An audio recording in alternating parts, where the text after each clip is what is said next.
송은재TV 시작합니다. 쌍방울의 김성태 전 회장이 한국에 도착을 했습니다. 조금 전에 인천공항에 도착을 해서 수원지검으로 압송이 됐습니다.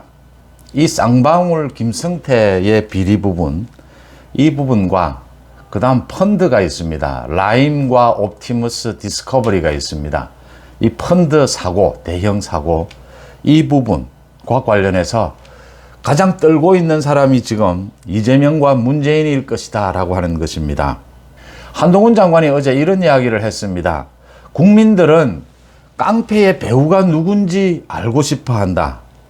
한동훈 장관의 그 말은 민주당 쪽에서 김성태를 잡아오면서 검찰이 무슨 압박을 가하지 않았느냐, 깡패를 잡아오는 그 배후에 대해서 이야기를 했는데, 한동훈은 그렇게 깡패를 잡아오는 그 배후가 아니라 국민들은 깡패의 배후가 누군지를 알고 싶어 한다. 깡패를 잡아오는데 검찰이 좀 강압적인 방법 여러 가지를 쓸 수 있죠. 그게 법을 어긋나는 것이 아니라면, 한동훈의 말처럼 지금 국민들은 정말 깡패의 배후가 누군지 알고 싶습니다. 라임 옵티머스 디스커버리 이 배후에 문재인 정권이 있다라고 하는 소문은 계속 나왔습니다. 계속 지난 2, 3년 동안 수사를 하면서 문재인 정권 때 주로 수사를 하다가 봉합을 한 겁니다. 계속 민주당 의원들 청와대 이야기가 나왔는데 덮어버렸습니다. 추미애 법무부 장관이 앞장서서 검찰이 제대로 수사를 하지 못하도록 덮어버렸습니다. 그래서 국민들의 지금 의혹은 더 커지는 겁니다. 도대체 쌍방울이 김성태가 저렇게 5천억 원에 가까운 횡령, 배임 횡령을 했는데 이재명과 무슨 관계가 있는 것일까? 옵티머스, 라임, 조 단위의 이런 사기를 쳤는데 저 뒤에는 권력이 어떤 권력이 있었던 것일까? 문재인 정권의 권력입니다. 디스커버리 마찬가지입니다. 장하성의 동생이 한 것인데 장하성은 특혜를 받았다. 어떻게 해서 이런 부분들이 그냥 묻힐 수 있느냐라고 하는 겁니다. 기존의 정치권에서 나쁜 돈을 받는 것은 거의 뇌물로 받았습니다. 이번에 노웅래의 경우처럼 그냥 현찰로 돈으로 받았습니다. 뇌물을. 그런데 이게 조금씩 바뀝니다. 이재명이 지금 저지른 것으로 드러나는 대장동이라든지 성남FC도 사실은 과거의 방법입니다. 이재명이 성남시장으로 있을 때 이걸 토착비리다라고 하는 이유는 자신이 시장으로서 인허가권을 갖고 있으니까 이재명의 경우에는 직접 돈을 받지는 않았다. 지금 이 주장입니다. 자신들의 측근을 시켜서 또는 성남FC라고 하는 이 축구 경기단체를 통해서 이런 특혜를 받은 것이다. 이것도 사실은 뇌물처럼 과거의 방식입니다. 재래의 돈을 받는, 나쁜 돈을 받는 방식입니다. 문재인 정권 들어서 굉장히 뭐라고 그래야 합니까? 영리해지고 세련되게 돈을 받는, 검은 돈을 받는 방식이 등장을 했습니다. 그게 처음 등장을 한 게 조국 사태였습니다. 조국이 펀드에 가입을 했다? 그 다음 사건이 터졌습니다. 라임 옵티머스입니다. 디스커버리입니다. 전형적으로 권력형 비리입니다. 펀드를 판매를 하면서 자기 뒤에 권력이 있다. 정치권이 뒤를 봐주고 있다. 정권이 봐주고 있다. 펀드 자금을 모읍니다. 펀드 운영을 잘못하다가 이제 부도가 나게 됩니다. 이제 사기가 되는 것이죠. 그래서 라임 옵티머스 조 단위의 피해를 끼쳤습니다. 디스커버리도 마찬가지였습니다. 이런 형태로 문재인 정권 들어서 펀드를 통해서 권력형 비리를 저지른다라고 하는 것이 드러났습니다. 훨씬 영리해진 것이죠. 문재인 정권 들어서 또 하나 드러난 것이 그냥 돈을 받지 않고 이제는 관공서의 사업을 위장합니다. 그래서 예산 빼먹기죠, 이제는. 국가 예산 빼먹기. 그러니까 가장 대표적인 것이 태양광 사업입니다. 전국적으로 태양광 사업을 하면서 자치단체를 끼고 사업을 하면서 예산을 빼먹는 이런 행태를 보였습니다. 이게 훨씬 더 영리하고 교활해졌다라고 하는 겁니다. 이래서 이런 것들을 통칭해서 묶어서 문재인 정권은 이권 카르텔이었다라고 윤석열 후보 당시에 이야기를 했던 겁니다. 이런 부분을 이제 국민들이 알고 싶어 한다. 검찰이 정말 이런 부분들을 밝혀내줘야 한다. 검찰이 거기에 응답을 하듯이 최근 이 부분에 대한 수사, 본격적인 수사를 시작했습니다. 그러니까 가장 중요한 것은 서울 남부지검입니다. 남부지검의 여의도 저승사자다라고 하는 것이 이 금융사고에 대한 이 검찰 수사팀, 이게 있었는데 추미애가 없애버렸습니다. 정치권을 둘러싼 금융사고, 여의도는 두 가지가 있습니다. 하나는 국회, 정치권이 있고 하나는 금융회사들이 모두 모여 있습니다. 그래서 정치권과 금융이 결탁한 이런 사기 사건에 대해서는 서울남부지검이, 정확하게는 서울남부지검 금융증권범죄 합동수사단입니다. 여기에서 이제 맡았다. 이 합동수사단은 한동훈 장관이 부활을 시킨 겁니다. 추미애가 없애버렸던 것을 부활을 시켰다. 그래서 다시 라임, 옵티머스, 디스커버리 모두 검찰이 본격적으로 들여다보기 시작했다. 깡패들의 뒷배우가 누군지 이제 드러날 것이다 라고 하는 것입니다. 하나하나 짚어보겠습니다. 이재명 관련해서 이 쌍방울의 김성태가 조금 전에 인천공항으로 들어왔습니다. 수원지검으로 이송이 됐습니다. 검찰이 48시간 안에 조사를 하고 난 뒤에 이제 구속영장을 청구할 것으로 보입니다. 김성태가 이재명과 직접 관련이 된 것은 변호사비 대납입니다. 김성태는 뭐 태국에서 비행기를 타기 전에도 변호사비 대납은 근거가 없다. 자신은 이재명을 모른다라고 했는데 한동훈 장관의 지적처럼 이재명도 김성태를 모른다라고 했습니다. 서로 말 맞추기를 하고 있다. 의뢰 범죄인들이 하는 방식이다.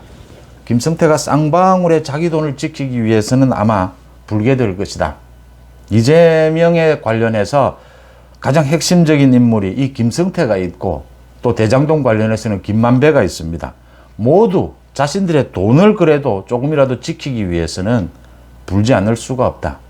이재명에 대해서 불게 될 것이다. 검찰이 대장동 관련해서는 이재명에게 이달 말 출석을 하라라고 통보를 했습니다.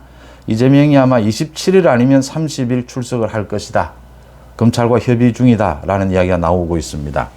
쌍방울 관련해서 이재명이 쌍방울의 뒤를 얼마나 봐줬길래 변호사비 대납을 하고 쌍방울의 대북 송금, 대북 사업, 경기도와 함께 전부 일어났던 겁니다.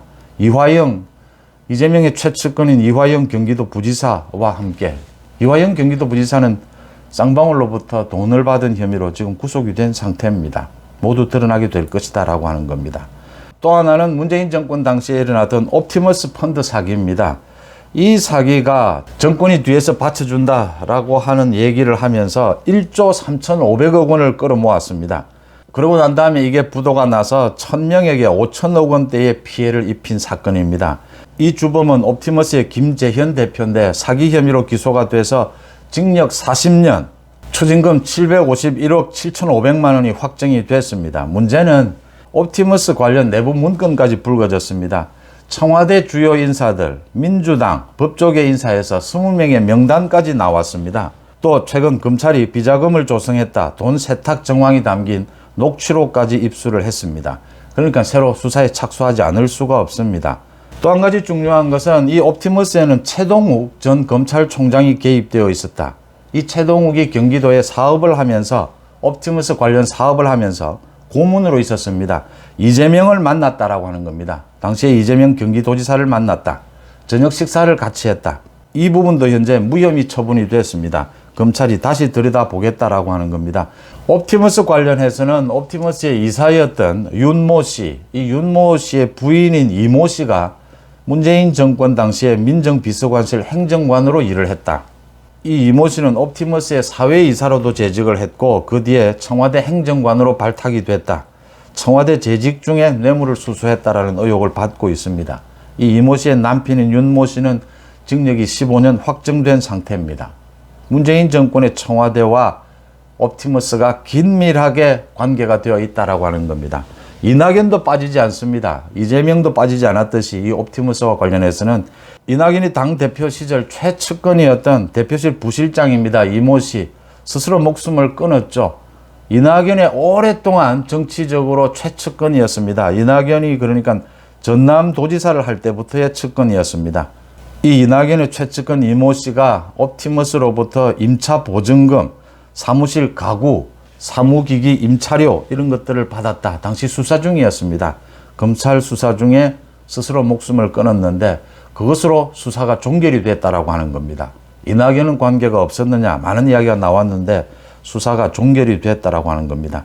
이 외에도 많은 옵티머스 관련해서 민주당, 청와대, 문재인 정권 청와대 관련 이야기가 많이 나왔는데 모두 덮어버렸다라고 하는 겁니다. 그 다음이 라인펀드입니다. 라인펀드는 얼마 전에 소위 전주 돈주인이죠. 김봉현이가 잡혔습니다. 재판 도중에 도망을 다니던 이 김봉현이가 잡히면서 검찰의 수사가 활기를 띠고 있다라고 하는 겁니다. 검찰은 김봉현에 대해서도 징역 40년을 구형을 했습니다. 라인펀드는 4천여 명으로부터 투자자로부터 돈을 모아서 1조 6천억 원의 피해가 발생한 것입니다. 어마어마한 금액입니다. 라임도 마찬가지로 자신 뒤에 문재인 정권이 있다. 정치권이 뒤를 봐주고 있다. 이런 이야기로 돈을 끌어모았다라고 하는 것이 검찰 수사에서 모두 드러났는데도 이게 지금 수사가 제대로 진행이 되지 않았다라고 하는 겁니다. 특히 라임의 김봉현은 재판 중에 도망을 가기도 했고 또 감옥에 있으면서 편지를 써서 그 편지가 언론에 보도가 되는 형태로 해서 자신이 검사에게 술 접대를 했다. 이 의혹을 옥중 편지를 통해서 공개를 하면서 당시에 수사팀이 해체되기도 했습니다. 이걸 계기로 해서 추미애 당시 법무부 장관이 나서서 윤석열 검찰총장을 공격을 하고 당시 검사들에 대해서 수사에 손을 떼라 이렇게 압박을 가하고 그래서 수사팀이 해체되기도 했습니다. 그래서 사실상 수사가 거의 중단이 됐습니다. 김봉현이 다시 잡혀서 이제 수사가 활기를 띠고 있다라고 하는 겁니다.